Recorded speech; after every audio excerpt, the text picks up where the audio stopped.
Is your Maruti Suzuki Fronx infotainment system acting up? Frozen screens and audio failures are common issues, often due to software glitches or connectivity problems. First, try a soft reset by holding the power button for 10 seconds to clear the cache. For frozen screens, ensure stable Bluetooth or Wi-Fi connections and use a compatible USB Type-C cable.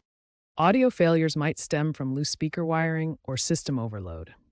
Check your fuse box for issues. For persistent issues, consider a factory reset, but back up your data first. Software updates via USB or OTA, like version 2.4.1 released in 2025, often resolve these problems. Remember that software updates often resolve these problems. If DIY steps fail, seek professional service. Keep your Fronx infotainment system updated to avoid common problems. Navigate to the system settings to check for software updates, either over the air or via USB. Always back up your data before updating to avoid loss.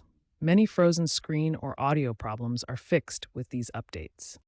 In early 2025, Suzuki released an update specifically targeting frozen screens and audio dropouts reported by over 15% of 2023-2024 model owners.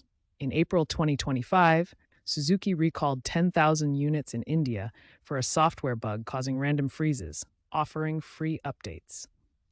If you've tried everything and issues persist, hardware failures like faulty USB ports might be the cause.